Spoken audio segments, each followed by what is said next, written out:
નમસ્કાર ધોરણ 7 ના વહાલા વિદ્યાર્થી મિત્રો. આજે આપણે આ વિડિયો લેક્ચરની અંદર તમારું અલંકાર પબ્લિકેશનની જે સ્વાધ્યાય પોથી આવે છે આ સ્વાધ્યાય પોથીઓની અંદર વિજ્ઞાન વિષયનો પાઠ નંબર બીજો છે પ્રાણીઓમાં પોષણ એમનું સંપૂર્ણ સોલ્યુશન આપણે ટાઈપ કરેલી સ્થિતિમાં જોવાના છીએ. આવી જ રીતે આપણે પાઠ નંબર 1 નું સોલ્યુશન પણ મૂકેલું છે અને એની લિંક નીચે ડિસ્ક્રિપ્શન બોક્સમાં પ્લેલિસ્ટમાં આપેલી છે. તો જોઈએ પ્રશ્ન પહેલો, નીચેના આપેલા જે જવાબો છે એને વિકલ્પોમાંથી પસંદ કરીને લખવાના છે. જેમાં પહેલું, કાર્બોદિતનું સંપૂર્ણ પાચન કયા અંગમાં થાય છે? તેમાં આવશે નાના આંતરડામાં.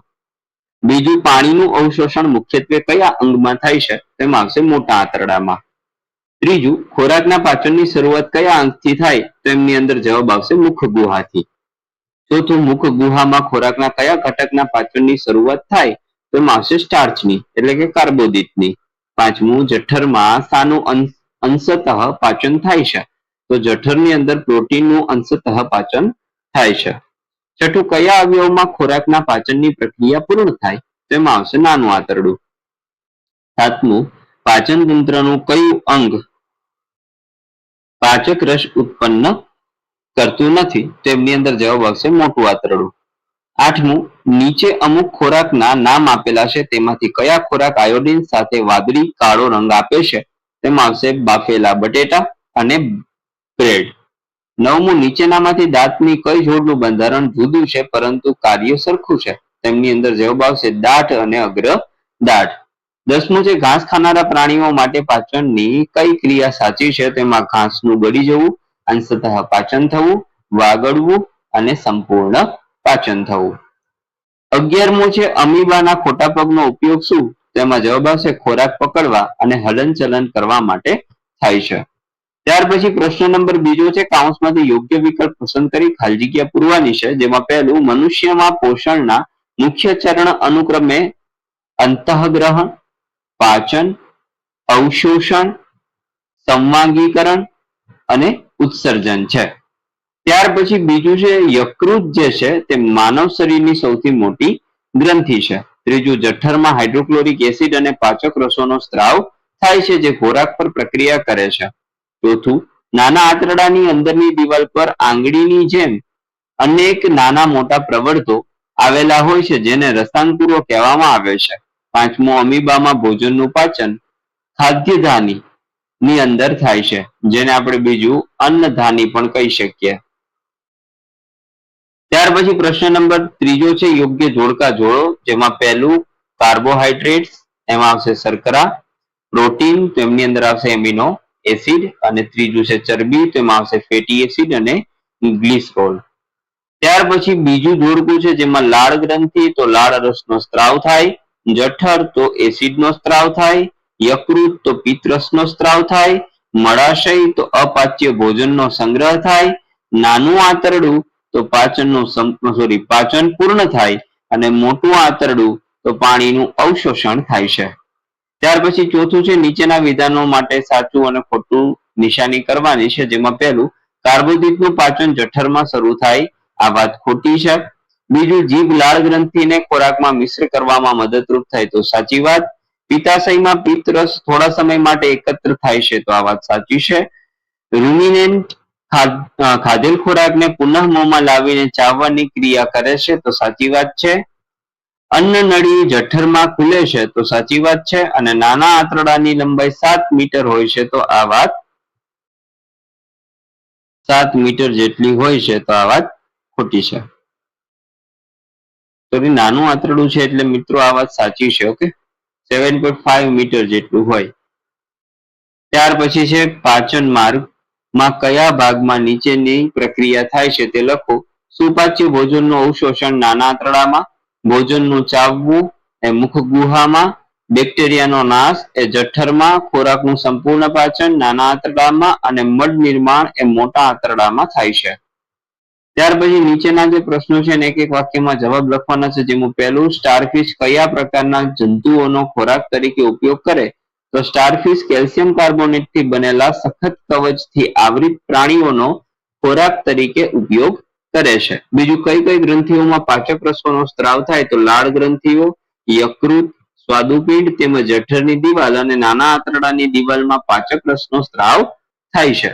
ત્રીજું, પાચન નળીનું નિર્માણ કયા કયા ભાગો દ્વારા થાય? તો પેલું મુખગુહા, પછી અન્નનળી, પછી જઠર, પછી નાનું આંતરડું, મોટું આંતરડું, મળદ્વાર વગેરે દ્વારા પાચન નળીનું નિર્માણ થાય છે. જઠર આમાશયનો આકાર શેના જેવો હોય? તો જઠર એક જાડી દિવાલવાળી કોથળી છે અને તેનો આકાર પહોળા યુ જેવો હોય. મોટા આંતરડાની લંબાઈ કેટલી હોય? તો મોટું આંતરડું એ નાના આંતરડા કરતા પહોળું અને ટૂંકું છે. તે આશરે 1.5 મીટર જેટલું લાંબુ હોય છે. છઠ્ઠું, અમીબા શેના દ્વારા પ્રજનન કરે? તો અમીબા પોતાના ખોટા પગ દ્વારા પ્રજનન કરે છે, જે એક કરતા વધુ આંગળી જેવા પ્રવૃત્તોની રચના છે. ત્યાર પછી વ્યાખ્યા છે પાચન કોને કહેવાય? તો ખોરાકના જટિલ કણોનું ઘટકોનું સરળ સ્વરૂપમાં રૂપાંતરણ થવાની ક્રિયાને પાચન કહેવામાં આવે છે. પાચન તંત્ર તો મુખ ગુહા, અન્નનળી, જઠર, નાનું આંતરડું, મોટું આંતરડું અને મળદ્વાર વગેરે અંગોના બનેલા તંત્રને પાચન તંત્ર કહેવામાં આવે છે. રસાંકુરની વાત કરીએ તો નાના આંતરડાની અંદરની દિવાલમાં હજારો આંગળીઓ જેવા નાના પ્રવર્તો જોવા મળે છે, જેને રસાંકુરો કહેવામાં આવે છે. એમના પછી તફાવત છે મિત્રો, નાનું આંતરડું અને મોટું આંતરડું. નાના આંતરડામાં તે મોટા આંતરડા કરતા લાંબુ છે અને તેમાં ખોરાકનું પાચન અને શોષણ થાય છે. હવે તે નાના આંતરડા કરતા ટૂંકું છે, જેની લંબાઈ 1.5 મીટર જેટલી છે અને આની છે 7.5 મીટર જેટલી. હવે તેમની અંદર ફક્ત પાણી અને કેટલાક ક્ષારોનું શોષણ થાય છે. ત્યાર પછી 9મો પ્રશ્ન છે, નીચેના પ્રશ્નોના 2-3 વાક્યમાં જવાબ આપણે આપવાના છે, જેમાં દીર્ઘરોમ એટલે શું, તેનું સ્થાન અને કાર્ય જણાવો. તો મિત્રો હવે અહીંથી આપણે છે ને સ્ક્રીનશોટ લેતા જશું એક એક ક્વેશ્ચન ના. આપણે ક્વેશ્ચન બોલીશું પણ આન્સરનો તમારે સ્ક્રીનશોટ લઈ લેવાનો. ચાલો, એના માટે આપણે 1 થી 2 સેકન્ડ જેટલો સમય આપીશું, જેથી કરીને વિડીયો લેક્ચર લાંબો ના થાય. તો દીર્ઘરોમ રસાંકુર એટલે શું, તેનું સ્થાન અને કાર્ય જણાવો. ત્યાર પછી બીજો છે, પિત્ત ક્યાં ઉત્પન્ન થાય છે? તે ખોરાકના કયા ઘટકના પાચનમાં મદદ કરે? તો એનો પણ અહીંયા સુંદર રીતે આપણે જવાબ લખેલો છે, જેનો તમે એસએસ એટલે કે સ્ક્રીનશોટ લઈ લો. ત્રીજો છે, નાના આંતરડામાં ન પચેલા ખોરાકનો નિકાલ કઈ રીતે થાય? તો એનો પણ આન્સર અહીંયા લખેલો છે, જે તમે સ્ક્રીનશોટ લઈને લખી શકો છો. ત્યાર પછી ચોથું, ખોરાકનો કોળિયો કઈ રીતે બને છે? તો અહીંયા આન્સર છે. ઓકે. એમના પછી 5મું, મુખ ગુહા ખોરાકના પાચનમાં સી રીતે મદદરૂપ થાય? તો એનો આન્સર પણ અહીંયા લખેલો છે. ત્યાર પછી 6થું, જઠરમાં કઈ રીતે પાચન ક્રિયા થાય છે? તો એનો આન્સર અહીંયા લખેલો છે. 7મું, મનુષ્ય ઘાસ ખાનારા પશુઓની જેમ સેલ્યુલોઝ પચાવી શકતો નથી, શા માટે? તો એનો આન્સર પણ અહીંયા લખેલો છે. ત્યાર પછી 8મું છે, પાચન તંત્રના અંગોના નામ લખો. તો અહીંયા લખેલ છે, મુખ ગુહા, અન્નનળી, જઠર, નાનું આંતરડું, મોટું આંતરડું, મળદ્વાર વગેરેનો સમાવેશ પાચન તંત્રની અંદર થાય છે. ત્યાર પછી મુદ્દાસરના જવાબો આવે છે, એમની અંદર પ્રશ્ન આપણે કીધું એ રીતે બોલીશું અને આન્સર તમારે જોતો જવાનો રહેશે.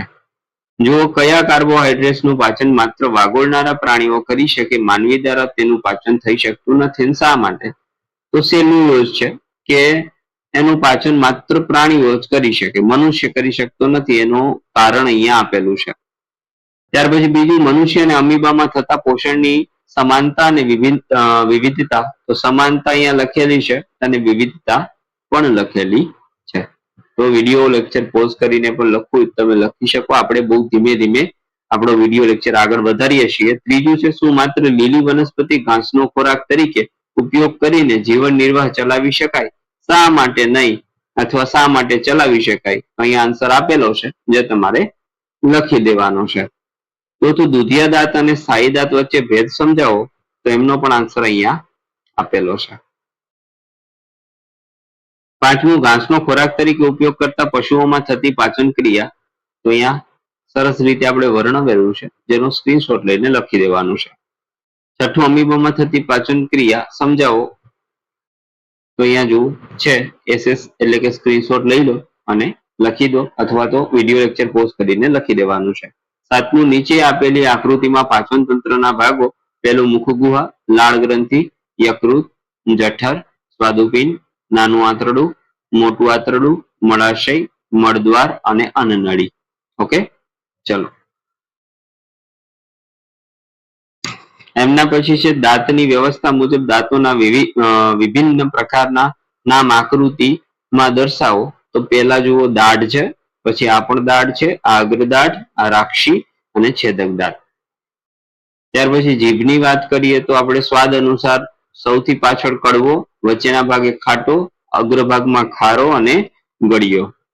વૈજ્ઞાનિક કારણો આપવાના છે. પહેલું છે ગ્લુકોઝમાંથી તરત જ ઉર્જા પ્રાપ્ત થાય કારણ કે, તેનો આન્સર અહીંયા આપેલો છે જે તમારે જોઈ લેવાનો છે. બીજું, વધારે મીઠાઈ કે ચોકલેટ ખાવી જોઈએ નહીં કારણ તો એનો આન્સર પણ અહીંયા આપેલો છે જે તમે સ્ક્રીનશોટ લઈ લો અથવા વિડીયો લેક્ચર પોઝ કરીને લખી શકો.